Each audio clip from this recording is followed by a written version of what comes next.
Ya, y vamos a este caso que nos tuvo atentos durante gran parte de la semana pasada. Hablamos de la liberación de esta persona a quien se formalizó por el sicariato de un empresario del barrio Meix. Siguen las diligencias para tratar de dar con el paradero de esta persona, pero se supo también que había contratado un viaje a Iquique por el cual pagó un par de millones de pesos y por lo mismo toma fuerza la hipótesis de que ya no estaría en territorio nacional. El gobierno insiste en que van a disponer de todos los recursos para tratar de recapturarlo, pero con los antecedentes que ya se conocen, hay expertos que no descartan la posibilidad de que el crimen organizado esté instalado tanto en el Poder Judicial como también en Gendarmería. Vamos con Tamara Aranda, que nos trae más detalles a esta hora. Tamara, buenos días. Hola Tamara, buen día.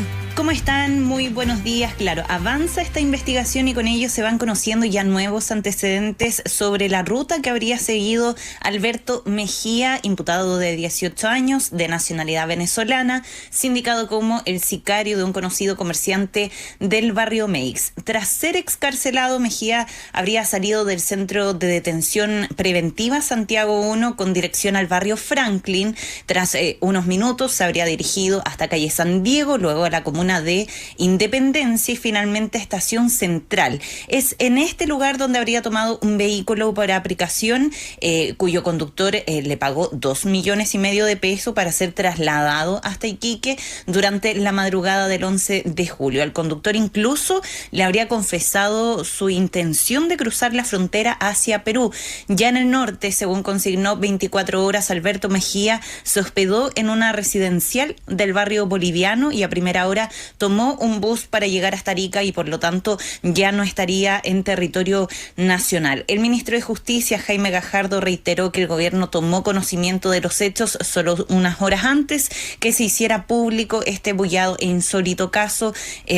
Comentó las medidas también que se habían establecido desde el Ejecutivo desde un principio y no descartó que se trate de una negligencia o un caso de corrupción.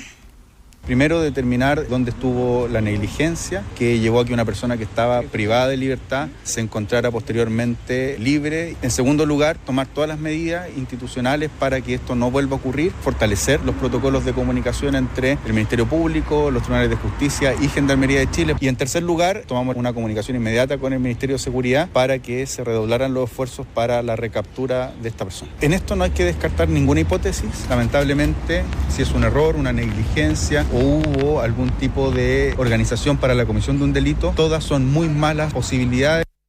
Claro, y esa es una tesis que ha reiterado desde el inicio de este caso el gobierno, un ministro que califica de al menos negligencia la liberación del sicario e insiste además en que su origen está en el Poder Judicial, más allá, Tamara, de que llama a no realizar defensas corporativas. Lo que vuelve a hacer el ministro Gajardo es defender el actuar de Gendarmería.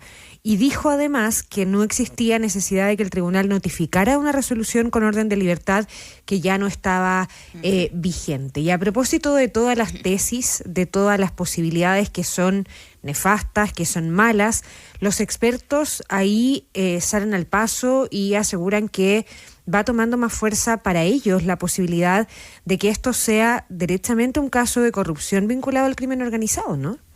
Exactamente, Paula. Recordemos que para dar contexto hay varias diligencias que están en curso, hay sumarios administrativos tanto en el Poder Judicial como en Gendarmería, una investigación penal que va a determinar quién efectivamente tuvo responsabilidad en este caso. Ya conocemos algunos antecedentes, por ejemplo, la mal redacción de una primera orden de prisión preventiva, un segundo documento con un nombre correcto que se revoca la medida cautelar y se libera finalmente en ese momento a quien llamábamos Osmar Ferrer, y un tercer oficio nuevamente con la prisión preventiva. Es con el segundo documento que Gendarmería libera al imputado cerca de las 21 horas del pasado 10 de julio, pero ahora con solo estos antecedentes, la abogada penalista y ex fiscal Marisa Navarrete, ella instala esta posible hipótesis basada en la negligencia y también se aventura en señalar que hasta podríamos estar frente a un caso de corrupción vinculado al crimen organizado. me hace pensar que hay una persona, que obviamente todavía no sabemos porque no está identificada, que premeditadamente logró obtener, ¿cierto?, un oficio firmado por una jueza que probablemente tampoco tuvo la diligencia de leer lo que estaba firmando, logrando de esta forma que una persona que debía estar en prisión preventiva fuera dejada en libertad irregularmente. Por eso me parece grave, porque al haber una intencionalidad, estamos dándonos cuenta que el crimen organizado está extendiendo sus tentáculos hacia funcionarios públicos, obteniendo probablemente a cambio de un beneficio económico, ¿cierto?, que estos funcionarios públicos no cumplan con sus deberes funcionarios. Bien, existen varias inconsistencias todavía en este caso, es bastante confuso, ha habido errores, incluso cuando se confirma la identidad de quien conocíamos hasta el pasado jueves como Osmar Ferrer, con este tema de las huellas dactilares. Ustedes recordarán el episodio de Carlos Alberto o Alberto Carlos, con los datos cambiados entre policías y la fiscalía cuando se da a conocer este nombre. Finalmente se confirma que es Alberto Carlos Mejía Hernández, la verdadera identidad. Y para ir cerrando ya, Pau, Mauricio, también se da a conocer que en 2022 el ahora prófugo ya había sido detenido y también formalizado en 2 ocasiones con solo 15 años de edad por delitos asociados a porte de arma y robo. En este último episodio es cuando comienza ya a usar este nombre en sociedad y con el que todos lo conocimos al principio, Osmar Ferrer, la misma persona que hoy está siendo buscada por la Policía de Chile y también la Interpol en 196 países por este sicariato del conocido comerciante del barrio Mex. Sí, ese dato no es menor y estaba en el aire, uno podría decir, en los últimos días a propósito de que esta persona ya tiene detenciones previas en Chile, era un menor de edad y ahí la pregunta es, en esas detenciones a esas personas no se les toma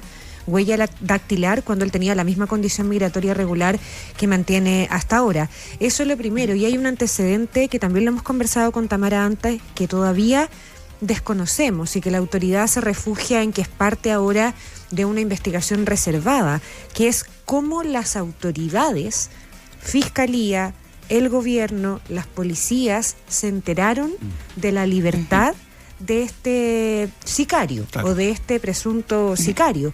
Ahí aparecía el factor de si tenían o no, o si tuvieron o no acceso a un teléfono celular, que era parte de lo que tú le preguntaste en algún momento al director de Gendarmería, que alguno de ellos hubiera tenido contacto con el exterior y se hubiera enterado por ahí hubiera salido la posibilidad de que esta persona iba a ir en libertad, pero es un dato que desconocemos. O sea, todos han dicho que se enteraron el mismo lunes. Exacto, solo recordemos que la prisión preventiva se decreta el miércoles, con las órdenes, digamos, confusas, ese mismo miércoles por la tarde-noche. Luego, el jueves en la mañana, llegan las órdenes escritas a Gendarmería y a él se le libera el jueves por la tarde, a las 8. Pasó viernes, sábado, domingo y recién el lunes se activan las alertas y el lunes por la noche, digamos, hace todo esto público, pero pasaron 4 días, o sea, en total han pasado más de 10 días desde que esta persona fue liberada. Están todas las investigaciones en curso, tanto la investigación penal a cargo de la Fiscalía, como también las investigaciones administrativas, tanto de Gendarmería como del Poder Judicial, a manos esta última de la Corte de Apelaciones. Yo no sé cuánto tiempo puede tomar una investigación administrativa, pero ya han pasado más de una semana y no sabemos cuáles son las conclusiones de esas investigaciones, si hubo hackeo, si hubo dobles órdenes, si efectivamente la corrección, la rectificación debió llegar a Gendarmería o no, como dice ahora último el ministro de Justicia, que señala que para eso debió existir una audiencia de rectificación y no una simple orden, ya sea electrónica o por escrito. Así es que quedan muchas más preguntas que respuestas todavía, Tamara. Exactamente, quedan muchas dudas todavía, pocas respuestas. Paula lo señalaba, este tema de las huellas dactilares, por qué no salta una alerta dentro del sistema, si se tiene quizá algún tipo de registro cuando se tomó en algún momento detenido y también fue formalizado puestos y enfrentando a la justicia, no salta esta alerta por, independiente del nombre que tenga y con el que se le haya detenido, claro, debiera existir este registro de huellas dactilares. También está por otro lado este tema de cómo se enteran dentro del Poder Judicial y también dentro de Gendarmería. Hay varios rumores por ahora, pero no tenemos tampoco ninguna confirmación. Nos imaginamos que ya con el paso de la investigación y cuando se vayan conociendo estos resultados, vamos a tener más certezas de cómo fue todo el procedimiento desde cuando se entera, por supuesto, la defensa de los imputados que quedaron también en prisión preventiva, la defensa del mismo Alberto Mejía, también los fiscales y la jueza también